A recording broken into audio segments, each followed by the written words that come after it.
1000 orang ahli ibadah itu ringan dibanding dengan matinya seorang alim yang menunjukkan orang-orang awam dari kebodohan. Tahir wa huwal ma'ul musta'mal.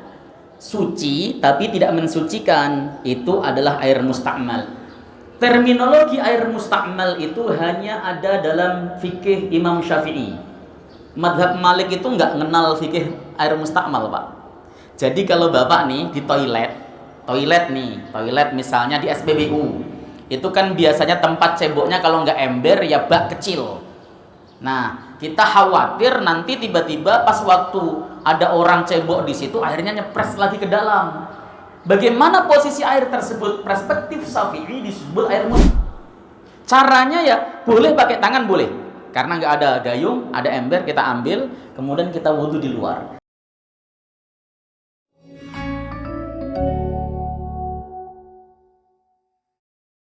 Ya ibadallah ittaqullah lianna Allah ta'ala yaqul fi kitabihil aziz wa huwa asdaqul qailin ya ayyuhalladzina amanu taqullaha haqqa tuqatih wa la tamutunna illa wa antum muslimun fa inna ahsanal hadis kitabullah wa khairul hadi hadi Muhammadin wa syarrul umur muhdatsatuha wa kullu muhdatsatin bid'ah wa kullu bid'atin dhalalah wa kullu dhalalatin finnar. Alhamdulillah, segala puji bagi Allah Subhanahu wa taala, Tuhan semesta alam yang telah memberikan kita nikmatul iman wal Islam wa sihatil badan, sehingga kita bisa melaksanakan ibadah salat zuhur berjamaah disambung dengan halaqah sejenak dalam rangka membahas agamanya Allah Subhanahu wa taala. Salawat salam mudah-mudahan terus tercurah ke pangkuan Nabi kita Muhammad sallallahu alaihi wasallam beserta seluruh keluarga beliau, sahabat, kerabat dan pengikutnya, serta kita semuanya umat beliau, umat dakwah ijabah yang senantiasa istiqamah, konsisten dalam menjalankan dan mengerjakan sunnahnya hingga akhir masa nanti. Jamaah sekalian, kenapa kita harus belajar fikih ibadah? Itu pertanyaan mendasar. Kenapa sih nggak yang penting kita sholat, nggak yang penting kita puasa, nggak yang penting kita haji?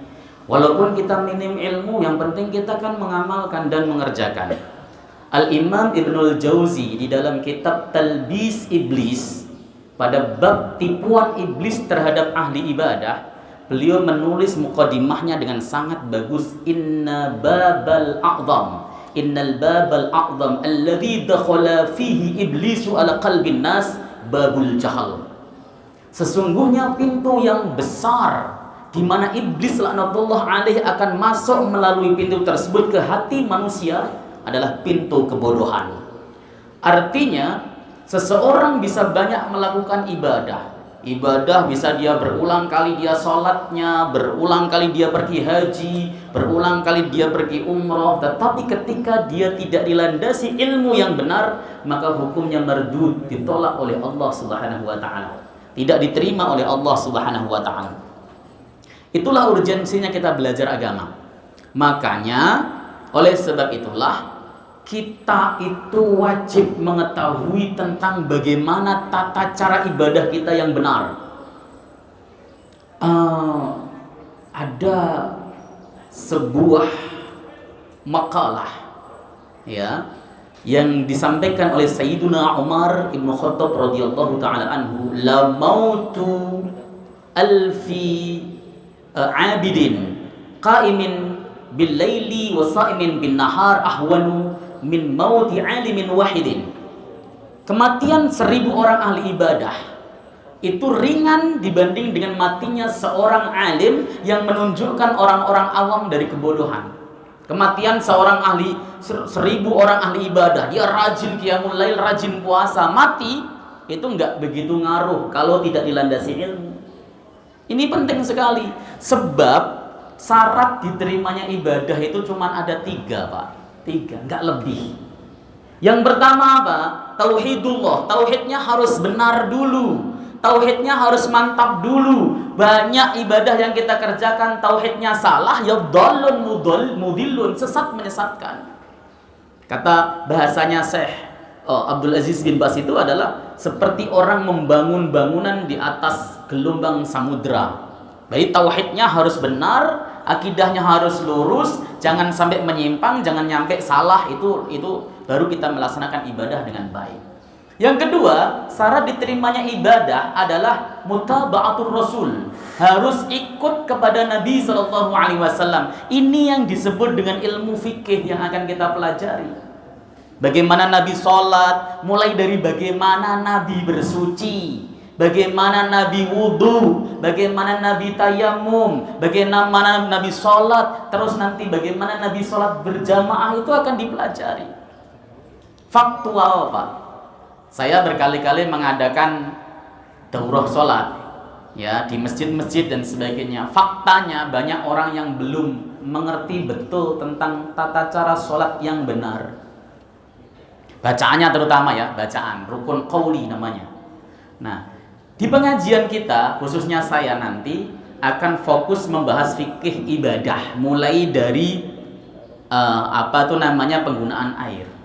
Air kok penting, bagaimana? Ya penting, karena apa? Tidak diterima ibadah sholat kita kalau wudhu kita nggak beres. Wudhu kita disebut beres kalau pakai air yang benar. Contoh misalnya, kita bagaimana wudhu di tempat yang air wudhunya sedikit, airnya sedikit, bagaimana tata caranya, apakah sah dalam perspektif syariat, bagaimana pandangan para imam terkait itu, nanti akan kita bahas.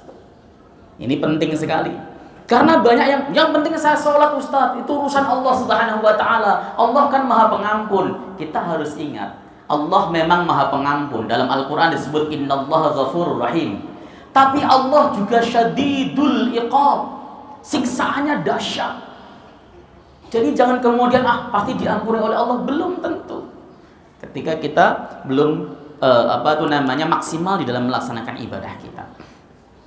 Sejatinya saya ingin membaca kitab Ithaful Abror, tahdhib daripada kitab Kifayatul Ahyar, tapi saya urungkan, saya pakai kitab namanya At-Tadhhib, ya, fi adillati matan ghayat wa takrib. Jadi kita akan belajar tentang fikih sederhana yang nanti akan kita dasari dengan sunnah nabawiyah. Apakah ada dasarnya apa tidak? Ya, karena kita akan melaksanakan nilai ibadah. Kita mulai saja dengan kitabut thaharah. Ini kitab yang orang sering, apa sih urgensinya belajar thaharah? Banyak yang salah di dalam, istinja, cebok. Banyak yang keliru. Ketika masuk ke dalam toilet, dia cebok, dia belum sempat tuntas, lalu kemudian dicebokin, ternyata setelah masuk dalam celana dalamnya lagi, ngucur lagi. Kenapa? Karena dia tidak belajar fikih thaharah dengan benar. Nanti kita akan sedikit banyak pelajari itu tentang syarat-syarat istinja. Dalam kitab ini pertama dikatakan air itu yang boleh, al-miyah allati yajuzu bi at-tadhhiru sab'u miyahin. Air itu yang boleh dijadikan untuk bersuci itu hanya 7. Ya, ma'us sama air hujan, wa ma'ul bahri air laut, wa ma'un nahari air sungai, wa ma'ul bi'ri air sumur, wa ma'ul aini air mata air, wa ma'us thalji dan air salju, wa ma'ul barodi dan air barot, salju yang mencair. Secara umum air tadi itu cuma dibagi jadi 2, yaitu air yang nyumber dari bumi dan air yang turun dari langit. Secara umum, air yang boleh dijadikan bersuci itu secara umum ada 2. Air yang nyumber dari bumi dan air yang turun dari langit. Bagaimana dengan air botol gini? Ya, kita siapkan untuk bersuci. Bagaimana? Apakah ini termasuk ma'ul musabbal? Air yang disiapkan untuk minum? Tidak. Ini air bisa kita gunakan untuk bersuci, bisa kita gunakan untuk wudhu, bisa kita gunakan untuk apapun, tergantung maksud pembelian kita. Beda dengan air zam-zam atau air apa saja yang disediakan di masjid-masjid Nabawi ataupun Masjidil Haram. Ya, kenapa kok beda? Air yang disediakan di galon-galon Masjid Nabawi itu disebut air musabbal. Air musabbal itu air yang memang disediakan, diwakafkan untuk minum. Makanya kalau kita umrah atau haji masuk ke Masjid Nabawi bawa air yang banyak dilarang. Kenapa? Ya memang tidak boleh, itu memang air untuk minum di situ. Boleh nggak kita bersuci dengan air tersebut? Boleh, tapi haram. Itu ma'ul musabbal. Boleh tapi haram. Karena air tersebut wakaf untuk minum. Sebagaimana kalau kita lagi jalan, pas lagi musim panas, orang-orang Makkah itu kan orang-orang baik, bagiin air, ya kemudian mereka berkata ini silahkan, wakaf gratis majanan kita ambil lalu kita pakai untuk wudhu. Tidak boleh. Itu karena wakafnya adalah karena untuk minum semata. Musyabbal lillah. Musyabbal itu air yang memang diwakafkan untuk minum semata. Tapi kalau air begini yang kita beli lalu kemudian kita niatkan untuk pipis, tidak masalah. Karena ini tergantung dari penggunaan kita. Meskipun tulisannya air minum dan sebagainya. Karena apa? Karena kita membeli, bukan wakaf. Ya, supaya kita tahu. Ya, kalau kita berwudu dengan menggunakan air hujan itu suci. Kenapa? Karena Allah yang mengatakan suci. Di dalam surat Al-Anfal ayat 11 Allah mengatakan wa yunazzilu 'alaikum minas samaa'i ma'an liyutahhirakum bih. Dan Allah telah menurunkan atas kalian semua dari langit air supaya kalian bersuci dengannya. Air hujan itu air barokah. Allah turunkan untuk kita bersuci. Makanya Bapak nih misalnya pulang ya di suatu jalan tersebut bekas berbaringnya anjing atau banyak kotoran dan sebagainya. Apakah air tadi suci? Kalau sudah kena hujan suci semuanya. Ya, bahkan nggak kena hujan pun dimaaf. Contoh nih, di depan itu adalah tempat ada anjing keliaran lewat-lewatan atau tempat orang bawa sendal, kita nggak tahu sendalnya kena najis atau tidak. Lalu kemudian kita nggak bawa sendal masuk, kita keluar nggak bawa sepatu lalu masuk masjid. Apakah kaki kita najis? Enggak. Loh, kan mungkin kaki orang ada kena najis. Kalau masih mungkin itu tidak dijadikan sebagai hukum, kecuali orang tersebut nyata nginjak najis, misalnya nginjak kotoran kucing dan sebagainya, baru itu dihukumi najis. Selama tidak, maka tidak.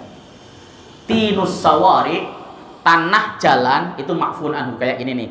Ini kan buat lalu lalang orang naruh sendal habis dari toilet, habis dari mana, kemudian kita dari kamar mandi, tempat wudhu, kita jalan tanpa alas kaki bahkan kadang. Bagaimana hukum wudhunya? Ya tetap sah. Loh, kemungkinan kan dia pipis, mungkin dia nginjaan dan sebagainya. Kalau masih kemungkinan, itu tidak bisa dijadikan sebagai hukum. Sebab dalil itu melihat kepada asalnya. Al-aslu fi an-nadru ila asliha. Atau kalau di dalam kaidah fikihnya adalah al-aslu fi kulli hadisin ya muqaddarun bi aqrabi zamanih. Seperti itu. Baik. Kemudian hadis Nabi SAW. Ya, air itu kan terbagi menjadi 4. Ini supaya kita tahu. Ada tohirun mutohirun ghairu makruhin. Air yang suci mensucikan dan tidak makruh itu air 7 tadi. Dipakai boleh. Air salju, apakah saljunya langsung kita ambil, kita uapkan ke wajah? Enggak, berbahaya, itu mudarat. Saya pernah ditanyai oleh salah satu jamaah saya, dia seorang dokter. Dia pergi ke Jepang ceritanya. Pergi ke Jepang, di sana musim dingin, ada salju banyak. Dia bingung. Lah saya mau sholat ini bagaimana adanya salju? Apakah boleh langsung ambil salju? Sementara ketika tangan saya nyentuh salju saja sudah rasanya nyeri. Bagaimana solusinya? Ya tidak begitu, saljunya dicairkan dulu. Ketika saljunya mencair, maka kemudian kita boleh untuk bersuci. Bukan kok salju langsung kemudian kita ulapkan ke wajah kita. Kita bisa sakit, bisa melupas wajah kita. Itu pemaknaan yang keliru ya. Jadi saljunya biarkan mencair. Nah, air mutlak adalah air yang disebut air. Ini contoh. Ini air, kalau saya masukkan di dalam botol, itu disebut air botol. Saya pindah ke gelas, disebut air gelas. Saya pindah ke teko, disebut air teko. Saya pindah ke mana saja, disebut sesuai dengan tempatnya. Itu disebut ma'un mutlak, air mutlak. Ini yang sah untuk bersuci. Jadi jangan kemudian yang penting asal air, nemu air. Enggak. Ya. Yang kedua adalah tahirun wa mutahhirun makruhun. Air suci mensucikan, tetapi makruh wa huwal ma'ul musyammas, itu adalah air yang panas karena sinar matahari. Ini menurut pendapat madhab asy-Syafi'i. Selain Syafi'i enggak makruh. Misalnya contoh, kita berada di gedung. tornya di atas, pas wudhu sholat duhur panas luar biasa. Apakah kita menggunakan airnya makruh atau tidak? Menurut madhab Asy-Syafi'i makruh. Pendapat madhabnya makruh. Kenapa? Imam Asy-Syafi'i mewaridkan atau mendatangkan hadis dari Sayyidah Aisyah radhiyallahu taala anha, sesungguhnya menggunakan air tersebut itu bisa menyebabkan penyakit baros, penyakit lepra. Kata Sayyidah Aisyah. Tapi hadis ini dihukumi dhaif oleh semua ulama ahli hadis. Ya, sehingga Imam Nawawi mengatakan yang benar adalah menggunakan air yang panas karena matahari itu tidak makruh sama sekali. Kenapa? Karena hadis yang menjelaskan tentang itu hukumnya dhaif. Imam Ibnu Al-Hisni dalam Kifayatul Ahyar, beliau mengemukakan sederhana. Seandainya seluruh pakar hadis mengatakan bahwa itu dhaif dan cukup Imam Syafi'i yang mengatakan itu sahih, maka sah untuk diamal sebab Imam Syafi'i pakar di dalam masalah hadis itu. Ini perbedaan pendapat. Jadi kalau mazhab Syafi'i pakai air torrent yang panas kita gunakan untuk wudhu makruh. Tidak kalau air dipanaskan pakai kompor itu nggak makruh sama sekali. Ada orang, Pak saya kalau pakai air dingin saya nggak kuat wudhunya, boleh nggak saya masak dulu? Sangat boleh sekali, nggak makruh. Apalagi posisinya sakit, apalagi posisinya dingin. Misalnya contoh, maaf lagi sakit malah kita junub misalnya, lagi sakit, namanya orang kan dewasa tiba-tiba junub, bagaimana mandinya? Ya masak air, boleh sekali daripada tidak mandi, ya seperti itu. Yang kedua, wattahirun ghairu mutahhir wa huwal ma'ul musta'mal. Suci tapi tidak mensucikan itu adalah air musta'mal. Terminologi air musta'mal itu hanya ada dalam fikih Imam Syafi'i. Madhab Malik itu nggak kenal fikih air musta'mal, Pak. Jadi kalau Bapak nih di toilet misalnya di SPBU, itu kan biasanya tempat ceboknya kalau nggak ember ya bak kecil. Nah, kita khawatir nanti tiba-tiba pas waktu ada orang cebok di situ airnya nyepres lagi ke dalam. Bagaimana posisi air tersebut? Perspektif Syafi'i disebut air musta'mal. Kalau kena najis disebut air mutanajis. Tapi menurut madhab Malik enggak apa-apa. Malik itu enggak mengenal air musta'mal. Madhab Malik itu air sedikit kena najis itu tidak menjadi soal, tetap suci. Ada air, Bapak minum nih di gelas, anaknya pipis, nyepret satu tetesan ke dalam gelas. Perspektif Syafi'i itu najis, karena air sedikit kena najis maka najis. Dalam fikih Maliki tidak najis. Kenapa? Air sedikit tadi tidak berubah karena pipisnya, maka dihukumi suci. Kok bisa? Ya, karena perspektif Malik berpendapat tidak ada satupun perkara yang bisa menajiskan air kecuali apabila dia berubah rupa, berubah warna ataupun aroma. Nih harus diketahui. Nah, kita nih misalnya sudah terlanjur masuk SPBU, kebetulan Bapak orang Syafi'iyah misalnya, aduh pipis, ini embernya cuma sedikit, air keran nggak ngalir. Bagaimana yang kita lakukan? Tetap cebok dengan air tersebut. Dalam hati kita mengikuti pendapat madhab Maliki atau Imam Maliki yang mengatakan bahwa air tersebut tetap suci. Sah. Itulah fleksibelnya hukum. Daripada Bapak tidak cebok, wah ini najis, jangan-jangan tadi orang main kobok atau orang wudhu gak bener. Nah caranya bagaimana? Wah ini gimana nih caranya nih? Bingung kan? Nah makanya pindah mengikuti pendapat Malik yang berargumentasi bahwa air itu suci selagi tidak berubah. Ya. Kemudian itu air musta'mal. Kenapa air musta'mal suci? Ada hadisnya. Ya, Nabi SAW ja'a Rasulullah SAW ya'uduni wa ana maridun la akil fatawaddu'a wa sabba alayya min wudu'ihi. Ceritanya kata Jabir, Rasulullah datang menjengukku. Lalu saya dalam posisi sakit. Ndak berakal, artinya beliau lagi sakit, ndak sadar. Lalu Rasul wudu dan Rasul menyepretkan air wudunya tersebut di badanku. Kata Jabir. Artinya air bekas wudhu itu suci Sebab dipakai oleh Rasulullah untuk nyiprati badan Jabir. Itu yang pertama. Lah kemudian kenapa disebut tidak mensucikan? Karena berdasarkan hadis sahih Muslim. Nabi bersabda, la yaghtasilu ahadukum fil ma'id da'im wa huwa junub. Janganlah Anda mandi di dalam air yang diam sementara dia dalam keadaan junub. Faqalu, maka sahabat para tabi'in bertanya, ya Abu Hurairah, wahai Abu Hurairah, kaifa yaf'al? Apa yang harus dia lakukan kalau airnya sedikit? Qala, Abu Hurairah mengatakan, yatanawwaluhu tanawulan, dia mengambilnya sedikit demi sedikit. Kita mau mandi janabah, air, atau kita mau wudu, air cuman ada 1 ember. Bagaimana caranya? Ya ambil sedikit demi sedikit. Boleh pakai tangan di luar atau boleh pakai gayung di luar. Jangan dikobok masuk ke dalam tempat tersebut. Itu nanti jadi air mustakmal. Caranya ya boleh pakai tangan, boleh. Karena nggak ada gayung, ada ember, kita ambil, kemudian kita wudhu di luar.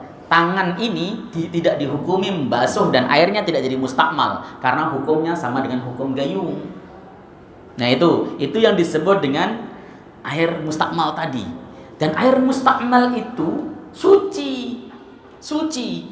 Nah, tidak ada satupun sahabat atau ulama yang mengatakan air mustakmal itu tidak suci. Perkara mensucikan atau tidak itulah mahal niza antara madhab Syafi'i dan madhab Malik. Yang mengatakan Syafi'i air mustakmal itu tidak boleh dijadikan untuk bersuci lagi. Malik boleh.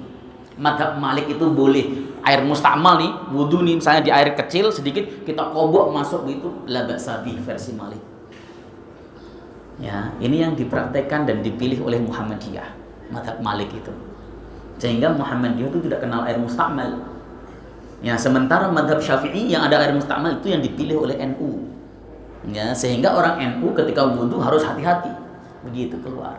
Ya, terus bagaimana? Ya biasa saja, itu ikhtilaf bainal madzhab, bainal a'immah. Perbedaan di antara para imam, mereka semuanya memiliki dalil, lahul hujjah, wadihah. Ya, maka oleh sebab itu, ya tinggal kita dalam posisi seperti apa kita tersebut mengambil pendapat seperti itu. Kemudian wal mutaghayyir bima khalatahu minat tahirat. Ya, air yang berubah dengan perkara yang mencampuri, tapi perkara yang mencampuri ini suci. Contoh, ada air 1 ember, kita masukin rinso atau soklin atau pewangi atau kemasukan minyak wangi. Bagaimana air hukumnya? Suci tapi tidak mensucikan. Maka kalau kita nyuci baju, jangan dicemplungin dulu. Cara nyuci baju ini yang sahih, baju masuk dulu ke dalam mesin cuci baru diguyur air. Itu suci. Tapi kalau air kita masukin dulu ke mesin cuci, baru baju yang kena najis, seandainya ada baju yang kena najis nih, dimasukin ke dalam air tersebut, itu air jadi najis semuanya. Kok bisa Pak? Beda, bisa. Ini najis. Najis misalnya anak kita pipis di celana dalamnya misalnya, ketetesan dikit udah kering, najisnya kan hukmi, kemasukan air jujuk, najisnya suci. Airnya jadi air mustakmal, tidak najis tapi mustakmal, tidak masalah, tapi suci najisnya. Ini beda. Ini air masukin mesin cuci.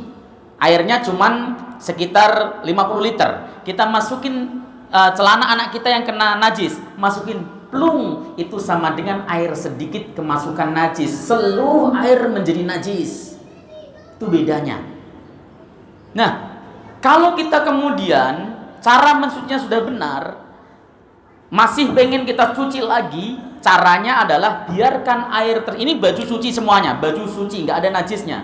Kita kemudian masukin air kira-kira 50 liter atau setengah dari mesin cuci. Jangan dikasih pewangi dulu, karena kalau dikasih pewangi, air tadi tidak bisa mensucikan apa yang ada di dalam baju ini.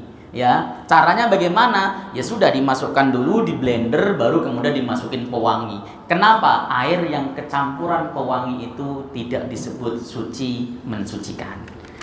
Saya rasa begitu, nggak usah saya perpanjang kalam. Nanti kita akan pelan-pelan membahas fikih ini. Jika Bapak ada muskil, ada pertanyaan dan sebagainya, bisa disampaikan atau bisa ditanyakan nanti ya.